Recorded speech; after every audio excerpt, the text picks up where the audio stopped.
القرار مش الخطوة الأولى زي ما كل الناس فاكرة، لا، هي الخطوة الثالثة. وده مش كلامي، ده كلام جون بويد مؤسس المديول اللي هنتكلم عنه.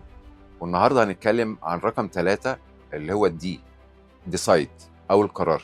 يعني قبل ما تاخد أي خطوة في حاجتين لازم تعملهم قبل ما تاخد القرار بتاعك. لما تيجي تستثمر ما تدفعش على طول، ابدأ شوف الواقع كويس بنفسك، حلل الداتا اللي عندك، وبعدها تاخد القرار السليم. وده بالظبط اللي بتعمله شركات التطوير لما بتطرح اي مشروع في السوق.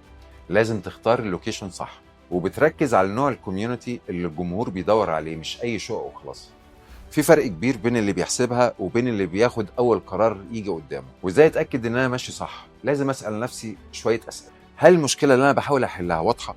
هل جمعت انف انفو؟ هل فكرت في كل الاوبشنز؟ هل درست عيوب ومميزات كل اختيار متاح؟ هل القرار ده مناسب لاهدافي وقيمي؟ هل عندي كلير بلان للتنفيذ؟ هل انا عندي استعداد اراجع قراري صح واتعلم منه؟ اللي يقدر يسال نفسه الاسئله دي ويجاوب عليها بصدق هو اللي بيوصل لانسب قرارات في حياته. لو انت في مرحله اتخاذ قرار لاختيار عقار، اكتب لنا في الكومنتس اسم المشروع اللي بتفكر فيه، وفريق انفستمنت دار هيساعدك.